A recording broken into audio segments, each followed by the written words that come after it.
ఉన్నాం. యోబు గ్రంథం 3 భాగాలు. ఒకటి, యోబు యొక్క శ్రమలు, 1వ అధ్యాయం నుండి 2వ అధ్యాయం వరకు. ఆ తర్వాత యోబు శ్రమలను గూర్చిన వాదనలు. యోబు స్నేహితులు యోబుని, నువ్వు పాపం చేశావు, అందుకే నీకు శిక్ష వచ్చింది అని యోబు మీద నేరం నెడుతూ ఉన్నారు. యోబు తిరిగి వారి మీద దాడి చేస్తున్నాడు. నేనేం పాపం చేయలేదు, దేవుడే అన్యాయం చేశాడు అని స్వనీతిని స్థాపించుకోవడానికి ప్రయత్నం చేశాడు యోబు గారు. యోబు గ్రంథం 38వ అధ్యాయంలో ఈ విషయాన్ని మనం చదువుతాం. యోబు గ్రంథం మొదటిగా 32వ అధ్యాయం 32వ అధ్యాయం మొదటి వచనంలో యోబు తన దృష్టికి తాను నీతిమంతుడై ఉన్నట్టు తన స్నేహితుల యొక్క వాదమును పై దాడి చేశాడు. 32వ అధ్యాయం 1వ వచనంలో యోబు తన దృష్టి యందు అది తాను నీతిమంతుడై ఉన్నాడని ఆ ముగ్గురు మనుషులు తెలుసుకొని, అదనమాట. తన దృష్టికి తాను నీతిమంతుడై ఉండడం పెద్ద సంగతి కాదు. మనుషుడు తన దృష్టికి తాను నీతిమంతుడిని అని అనుకోవడం మంచిది కాదు. దేవుని దృష్టికి నీతిమంతుడై ఉండాలి అనుకోవడం ప్రాముఖ్యమైన సమాచారం. దేవుని దృష్టికి నీతిమంతుడై ఉండాలి. ఒక వ్యక్తి దేవుని దృష్టికి నీతిమంతుడు అవ్వాలంటే మొట్టమొదటిగా విశ్వాసం ఉండాలి. నీతిమంతుడు విశ్వాస మూలంగా బ్రతుకును. నీతిమంతుడు విశ్వాసం మూలముగా బ్రతుకును. విశ్వాసం లేకుండా దేవునికి ఇష్టడై ఉండుట అసాధ్యం. హెబ్రీయులకు రాసిన పత్రిక 11వ అధ్యాయం 6వ వచనంలో ఒక వ్యక్తికి తన దృష్టికి తన నీతిమంతుడు అవ్వడం పెద్ద సంగతి కాదు, కానీ దేవుని దృష్టికి నీతిమంతుడిగా బ్రతకడమే ప్రాముఖ్యమైన సమాచారం. నీతిమంతుడు విశ్వాసం వలన నీతిమంతుడు. విశ్వాసం వలన నీతిమంతుడు.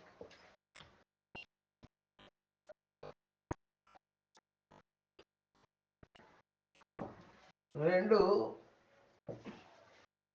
ఒకనిలో విశ్వాసం ఉంటే ఆటోమేటిక్గా అతను సత్క్రియలు చేస్తూ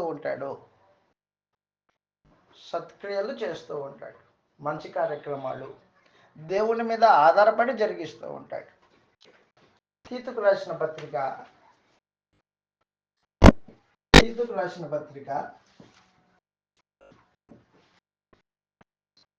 3వ అధ్యాయము 8వ వచనంలో ఈ మాట రాయబడింది.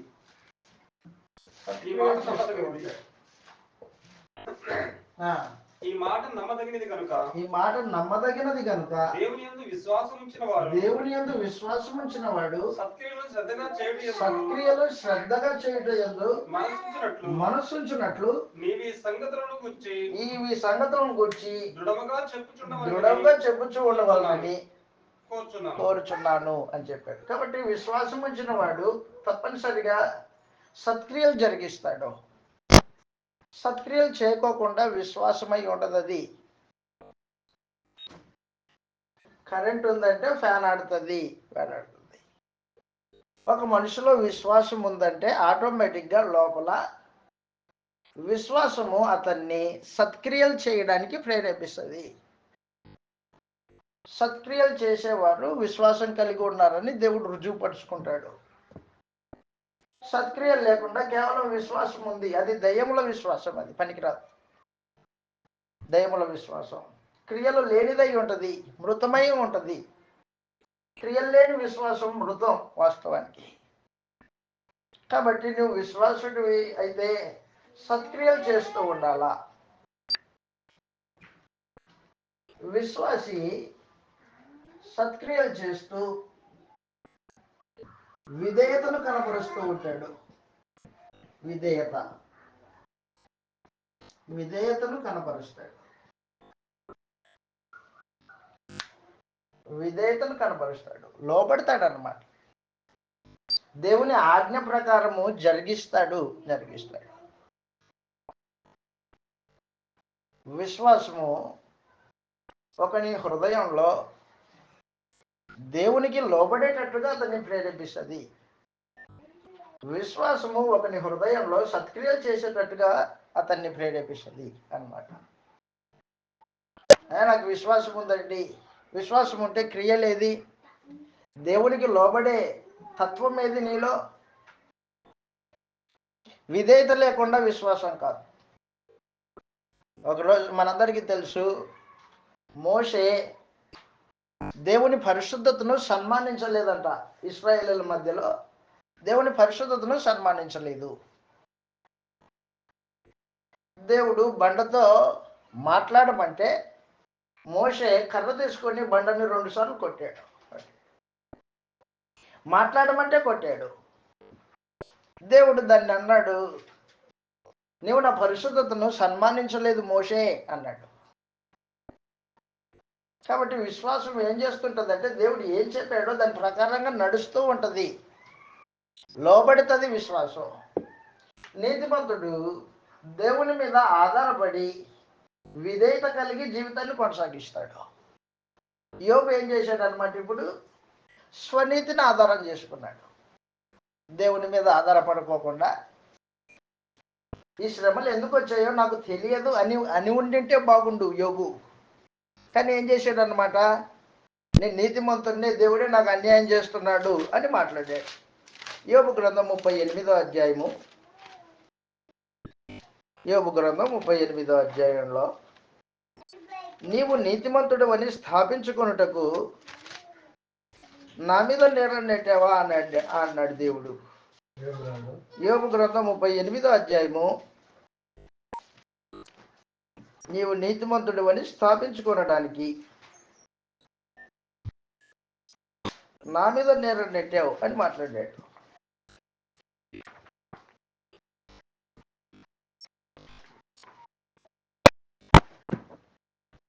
ముప్పై 38వ అధ్యాయం 1వ వచనం నుండి చదువుతాం ఒకసారి. 1వ వచనం నుండి, అప్పుడు యెహోవా యోబునకు ప్రత్యుత్తరం ఇచ్చెను.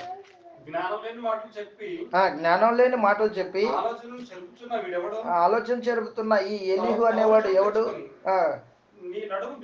బిగించుకొనుము, ప్రశ్న వేయుదును, నువ్వు దాన్ని నాకు తెలియజెప్పుము. నువ్వు ఎక్కడుంటివి? చెప్పుము. తెలిసిన ఎడల చెప్పుము. దాని మీద పరిమాణం కొలత వేసిన వాడెవడో చెప్పుము. దాని స్తంభములు పాదులు దేనితో కట్టబడినవో చెప్పుము. మాట్లాడాలి. దేవుడే స్వయంగా యోబుతో మాట్లాడుతున్నాడు. 40వ అధ్యాయం 8వ వచనంలో, 40వ అధ్యాయం 8వ వచనం, యోబు గ్రంథం. నీవు న్యాయమును బొత్తిగా కొట్టివేసదవా? నీవు నా న్యాయమును బొత్తిగా కొట్టివేసదవా? నీవు నా న్యాయము, దేవుని న్యాయాన్ని బొత్తిగా కొట్టేసాడంట యోబు. నిర్దోషమని నీవు తీర్పు పొందుటకై నా మీద అపరాధం మోపుదువా? అదనమాట సమాచారం. యోబు చేసిన తప్పది. తను నిర్దోషి అని నిరూపించుకోవడానికి దేవుడి మీద నేరం వేశాడు. దేవుడే అన్యాయం చేశాడని మాట్లాడాడు. పొరపాటది. దేవుడు అన్యాయం చేయడు. అప్పుడు యోబు ఏం చేశాడంటే, దేవుడు అడిగిన ప్రశ్నలకి ఒక్కదానికి కూడా సమాధానం చెప్పలేకపోయాడు.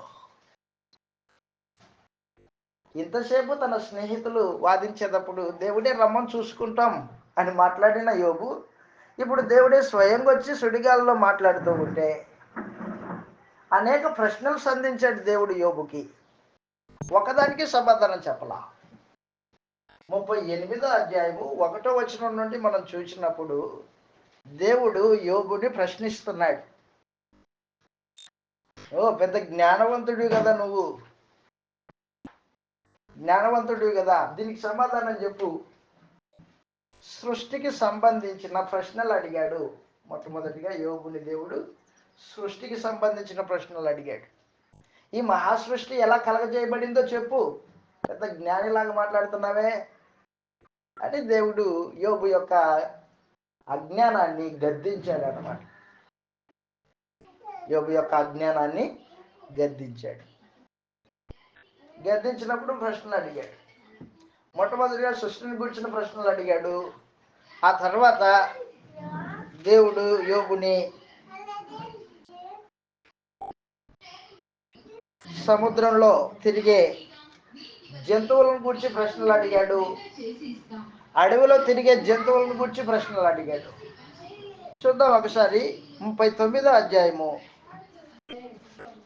1వ వచనంలో, అడవిలోని కొండ మేకలు ఈను కాలం నీకు తెలుసా? అడవిలోని కొండ మేకలు ఈను కాలం నీకు తెలుసా? లేని పిల్లల వేయి కాలము గ్రహింపగలవా? అవి మూడు మాసములో నువ్వు లెక్క పెట్టగలవా? అదనమాట, అడవి జంతువుల గురించి మాట్లాడాడు. అవి ఈను కాలం ఎరుగుదువా? నీకు అన్ని తెలుసు కదా యోబు, చెప్పు. తమ పిల్లలను కరును. కాబట్టి యోబుకి ఏం తెలియదు, కానీ తెలిసినట్టు మాట్లాడాడు. దేవుడు అతన్ని గద్దిస్తున్నాడు అనమాట. కాబట్టి దయచేసి గుర్తుపెట్టుకో, నీకు సంగతులు తెలియకపోతే తెలియనట్టుగానే ఉండు. తెలిసినట్టుగా ఏదో మాట్లాడడానికి ప్రయత్నం చేయొద్దు. సంగతులు తెలియకపోతే తెలియనట్టుగానే ఉండు. భక్తిహీనులు దేవుడి సముఖంలో మాట్లాడకూడదు. వాస్తవానికి భక్తిహీనులు మాట్లాడకూడదు. నిబంధనను త్రోసేసి తన ఇష్టానుసారంగా బ్రతుకుతూ కేవలం నోటి మాటలతో నిబంధనను వల్లించేవాడు భక్తిహీనుడు. కీర్తన 50వ కీర్తనలో దేవుడి సముఖంలో ఎవరు మాట్లాడకూడదంటే, ఒకటి, దేవుని సంగతులు నీకు తెలియకపోతే మాట్లాడొద్దు, మౌనంగా ఉండు. 2, భక్తిహీనుడు మాట్లాడకూడదు. 50వ అధ్యాయము 16వ వచనంలో, కీర్తన 50వ కీర్తన 16వ వచనంలో ఈ మాటలు రాయబడ్డాయి. 18వ వచనం నుంచి 16 నుంచి, భక్తిహీనులతో దేవుడు ఇలా సెలవిచ్చుచున్నాడు. అదనమాట, నా కట్టడను వివరించుటకు నీకేం పని? నా నిబంధన నీ నోట వచిస్తావేని? దిద్దుబాటు నీకు అసహ్యం కదా. నా మాటలను వెనుకకు త్రోసివేసావు. నోటితో ఏమో దేవుని మాటలు మాట్లాడుతున్నాడు, జీవితంలో ఏమో నిబంధన తోసేసాడు. దేవుడు ఎవరో నాకు తెలియదు అని బతుకుతున్నాడు మనిషి. అలాంటి వాడు భక్తిహీనుడు. వాడు దేవుని సంగతులు మాట్లాడకూడదు. వాస్తవానికి 3వ సమాచారము, తెలియకపోయినా తెలిసినట్టు మాట్లాడకూడదు. దేవుడు యథార్థవంతుడు ఏం చేస్తుంటాడంటే, తెలిస్తే తెలుసు అని మాట్లాడతాడు, తెలియకపోతే తెలియదు అని చెప్తాడు.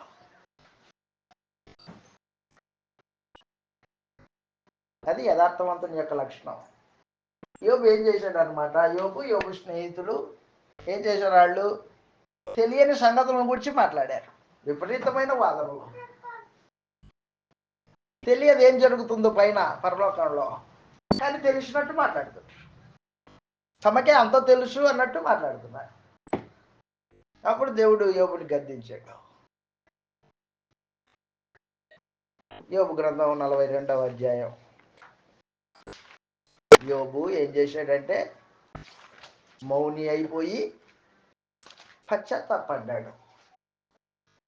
అయ్యా, నేను తెలియక బుద్ధిహీనమైన మాటలు మాట్లాడాను, నన్ను క్షమించు అని అడిగాడు.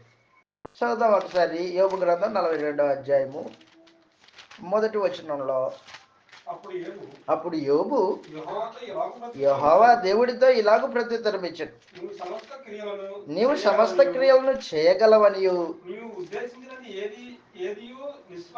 నిష్ఫలము కానేరదనియు నేనిప్పుడు తెలుసుకుంటుని. అదనమాట, జ్ఞానం లేని మాటల చేత ఆలోచనలు నిరర్థకం చేయు వీడెవడు? అలాగున వివేచన లేని వాడనైనా నేను ఏమీ నెరగక మించిన సంగతులను గురించి మాట్లాడి తిని నా బుద్ధికి మించిన సంగతులను గురించి మాట్లాడి తిని నేను మాట్లాడబోచున్నాను. దయచేసి నా మాట ఆలకించు. ఒక సంగతి నిన్ను అడుగుదును, దాన్ని నాకు తెలియజెప్పు. నిన్ను గూర్చి వార్త నేను వీటిని అయితే ఇప్పుడు నేను కనులారా నేను చూస్తున్నాను. కావున నన్ను నేను అసహించుకొని ధూళిలోను బూడిదలోను పడి అదనమాట పశ్చాత్తాపడ్డాడు యోబు. తన అజ్ఞానం విషయమై, తను మాట్లాడిన మాటల విషయమై దేవుని దగ్గర పశ్చాత్తాపడ్డాడు. తన తప్పును ఒప్పుకున్నాడు. అయితే ఇక్కడ ఒక విషయం గుర్తుపెట్టుకోవాలి. పశ్చాత్తాపం మారు మనసు కాదు. పశ్చాత్తాపం వేరే, మారు మనసు వేరే. తప్పును ఒప్పుకున్నంత మాత్రాన మారు మనసు పొందినట్టు కాదు అది. ఇస్కరియోతు యూదా యేసు ప్రభువుని అప్పగించి పశ్చాత్తాప్తుడయ్యాడు. మారు మనసు పొందలేదు ఇస్కరియోతు యూదా. చదువుతాం ఒకసారి మత్తయి సువార్త 27వ అధ్యాయంలో. పశ్చాత్తాపం వేరే, మారు మనసు వేరే.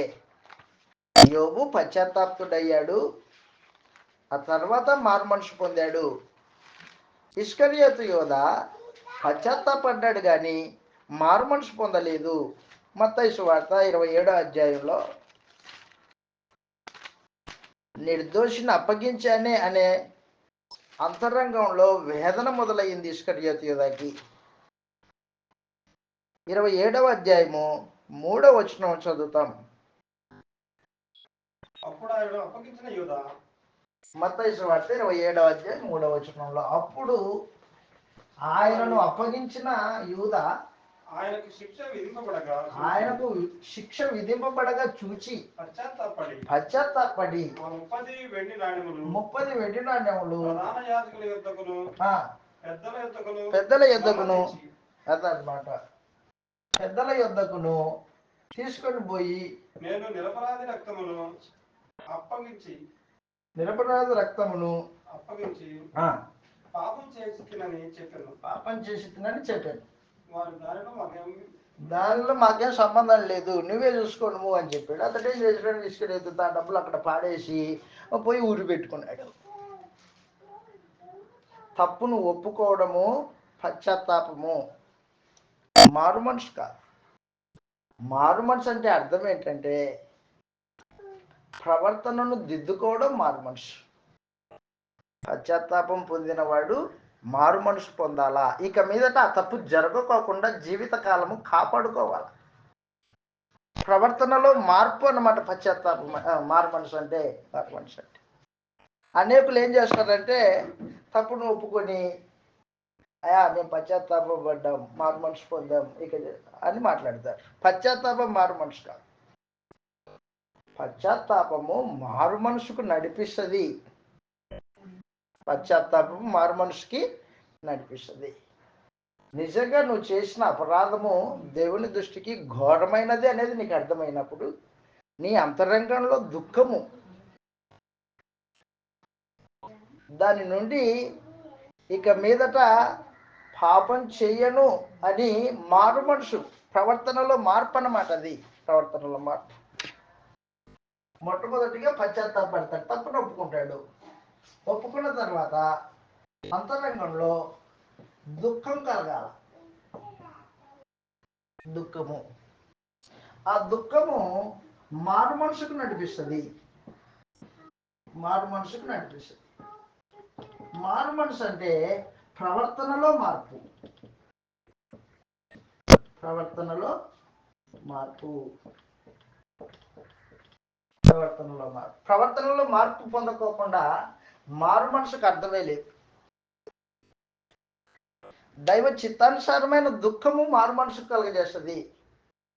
ఇస్కరియోతు యూదా యేసు ప్రభువుని అప్పగించి యేసు ప్రభువుని పరిసయ్యుల శాస్త్రుల అధికారులు కొడుతూ ఉంటే ఆ బాధను తట్టుకోలేక ఊరి పెట్టుకున్నాడు.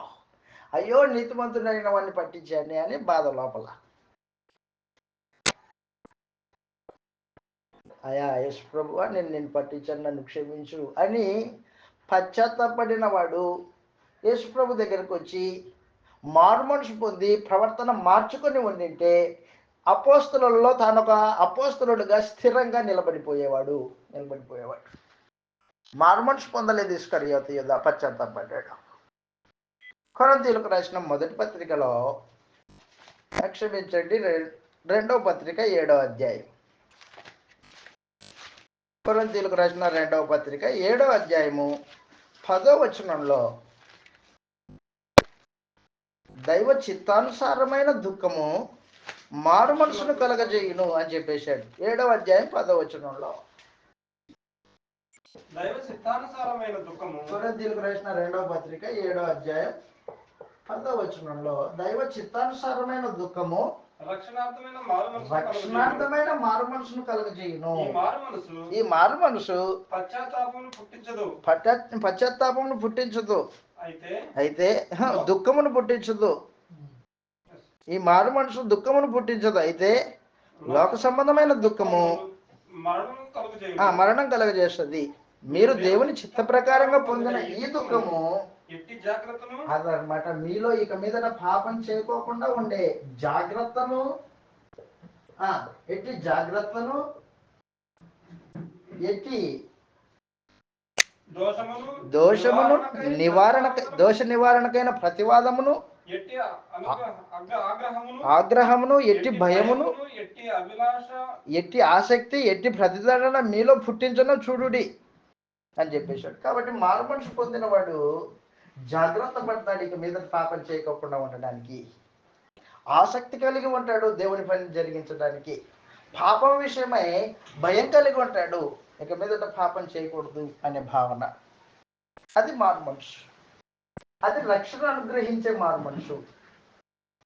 యెహెజ్కేలు గ్రంథం 18వ అధ్యాయంలో, యెహెజ్కేలు గ్రంథం 18వ అధ్యాయం, యెహెజ్కేలు గ్రంథం 18వ అధ్యాయంలో దేవుని యొక్క కోరిక, అది దేవుని యొక్క కోరిక. 18వ అధ్యాయం 23వ వచనంలో యెహెజ్కేలు 18వ అధ్యాయము 23వ వచనంలో దుష్టుడు మరణం పొందడం వలన నాకేమాత్రమైన సంతోషం కలుగునా, వారు తమ ప్రవర్తన దిద్దుకొని నడుచుటయే నాకు సంతోషము అన్నాడు. 18వ అధ్యాయం 23వ వచనంలో. కాబట్టి మారు మనసు అంటే ప్రవర్తనలో మార్పు, అంతేగాని తప్పు చేసిన క్షమించు అయిపోలా, అది మారు మనసు కాదు, పశ్చాత్తాపం. అది యోబు ఏం చేశాడంటే దేవుని దగ్గర పశ్చాత్తాపం పొంది మారు మనసు పొందాడు. దేవుడు యోబును అంగీకరించి తన స్నేహితుల గురించి తెలియజేశాడు. తన స్నేహితుల గురించి, నీ స్నేహితులు నన్ను గూర్చి చెడ్డ మాటలు పలికారు. యోబు స్నేహితులు దేవుని గూర్చి చెడ్డ మాటలు పలికారు. కాబట్టి వారి పాపం విషయమై నీవు బలి అర్పించు అని దేవుడు యోబుకు తెలియజేశాడు. యోబు తన స్నేహితుల విషయమై బలి అర్పించి దేవుని శాంతింపజేశాడు. అప్పుడు దేవుడు యోబుని మరింతగా ఆశీర్వదించాడు, రెండంతలుగా ఆశీర్వదించాడు. కాబట్టి యోబు గ్రంథం మనం చదువుతూ ఉన్నప్పుడు నీతిమంతులకి శ్రమలు వస్తాయి. వచ్చిన ప్రతి శ్రమ పాపం వలన కలిగిన శ్రమ కాదది. దేవుడు విశ్వాసాన్ని పరీక్షించడానికి శ్రమలు ఏర్పాటు చేస్తాడు. కాబట్టి నీతిమంతులకి శ్రమలు ఎందుకు వస్తాయి అనే గ్రంథం యొక్క చర్చనీయాంశం అది. నీతిమంతులకి శ్రమలు ఎందుకు వస్తాయి?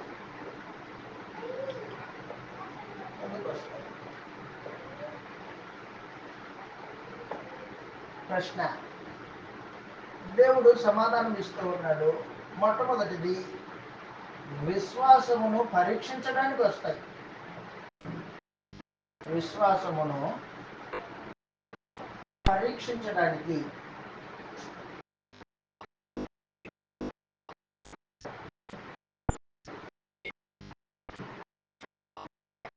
పేతురు గారు రాసిన మొదటి పత్రిక మీ విశ్వాసమునకు కలుగు పరీక్ష అంటాడు అనమాట.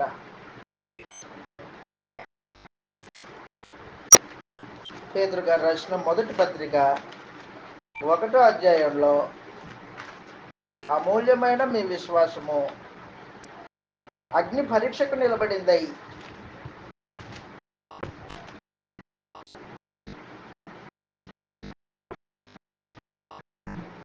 7వ వచనం నుంచి చదువుతాం, లేదా 6వ వచనం నుండి, క్షమించండి 6వ వచనం నుండి. పేతురు గారు రాసిన మొదటి పత్రిక 1వ అధ్యాయము 6వ వచనం నుండి, ఇందువలన మీరు నిత్యుని ఆనందించుతున్నారు కానీ అదనమాట అవసరాన్ని బట్టి నానా విధములైన శోధనల చేత ప్రస్తుతము కొంచెము కాలం మీకు దుఃఖం కలుగుచూ ఉన్నది.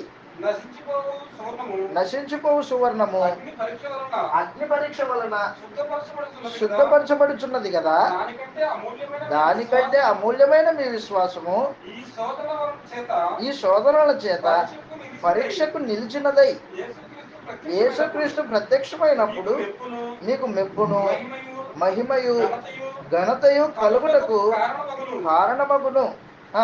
మీరు ఆయనను చూడకపోయినాను ఆయన ప్రేమించుచున్నారు.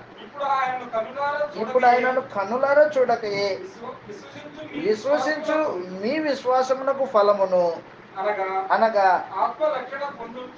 ఆత్మరక్షణ పొందుచు చెప్పన సత్యము మహిమాయుక్తమైన సంతోషం గలవారై ఆనందించుడి. అదనమాట. బంగారము అగ్నిలో వేస్తే అది పరీక్షింపబడుతుంది, నిజమైన బంగారమా కాదా అనేది. డూప్లికేటా, రోల్డ్ గోల్డా లేకపోతే ఒరిజినలా అనేది అగ్ని పరీక్షిస్తుంది. అలాగున్నా మీ విశ్వాసము పరీక్షకు లోబడి అది నిజమైనది, దేవుడు అంగీకరించేదై ఉంది అని దేవుడు శ్రమల గుండా విశ్వాసాన్ని పరీక్షిస్తాడు.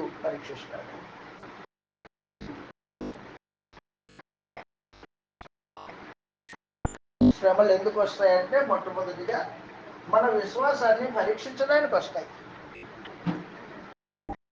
ఆ శ్రమల్లో మనం నిలబడ్డామనుకో, రేపొద్దున యేసుప్రభు ప్రత్యక్షమైనప్పుడు మహిమ ఘనత పొందుతాం, మన ఆత్మ రక్షణ పొందుతాం అన్నాడు. వెలకట్టలేని విశ్వాసం అది, అగ్నికి కాలిపోని విశ్వాసం అది, స్థిరంగా నిలబడేదై ఉంది అన్నమాట. రెండవది, శ్రమలు ఎందుకు వస్తాయంటే మనము విధేయత నేర్చుకోవడానికి వస్తాయి. మనము విధేయత నేర్చుకోవడానికి శ్రమలు వస్తాయి. యేసు ప్రభువుకి తను బ్రతుకున్న దినాల్లో శ్రమ పొందాడు. ఎందుకు శ్రమలు? విధేయత నేర్చుకున్నాడట ఆయన. హెబ్రీయులకు రాసిన పత్రిక 5వ అధ్యాయము 7వ వచనంలో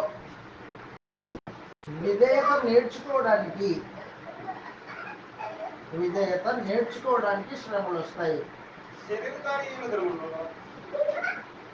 హెబ్రీయులకు రాసిన పత్రిక 5వ అధ్యాయం 7వ వచనంలో శరీరధారి అయి దినములలో మహారోదనతోను కన్నీళ్లతోను తను మరణం నుండి రక్షింపగలిగిన వానికి ప్రార్థనలు యాచనలు సమర్పించి భయభక్తులు కలిగి ఉన్నందున ఆయన అంగీకరింపబడెను. ఆయన కుమారుడై ఉండి శ్రమల వలన విధేయతను నేర్చుకొనెను. అదనమాట. కాబట్టి మనము ఇంకా ఎక్కడో విధేయత కొదువుగా ఉంది. ఆ విధేయతను నేర్పించడానికి దేవుడు శ్రమలు ఉంటాయి. కాబట్టి ప్రతి శ్రమ నువ్వేదో పాపం చేయడం వల్ల వచ్చింది అనుకోవద్దు. నీకు సమస్తం మేలు కలగడానికే దేవుడు శ్రమలు ఏర్పాటు చేశాడు. శ్రమలు సహించితే క్రీస్తుతో పాటు పాలిభాగస్థులమై ఉంటాం. రోమీయులకు రాసిన పత్రిక క్రీస్తుతో పాటు పాలివారు అవుతాం శ్రమలు అనుభవించడం వలన. రోమీయులకు రాసిన పత్రిక 8వ అధ్యాయంలో 17వ వచనంలో ఈ మాట్లాడుతుంది. క్రీస్తుతో పాలివారగుటకు మనము పిల్లలమైతే వారసులం, మనం పిల్లలమైతే వారసులం, అనగా దేవుని వారసులం, అనగా దేవుని వారసులం. క్రీస్తుతో కూడా రోమీయులకు రాసిన పత్రిక 8వ అధ్యాయం 17వ వచనంలో మనము క్రీస్తుతో కూడా మహిమ పొందుటకు ఆ, ఆయనతో శ్రమపడిన యెడల ఆయనతో శ్రమపడిన క్రీస్తుతోటి వారసులం. క్రీస్తు తోడి వారసులం అదనమాట. క్రీస్తుతో పాటు వారసత్వం అనుభవించాలంటే భూమి మీద శ్రమ పడాలి. క్రీస్తు పాలివారం అగుటకు పాలివారం.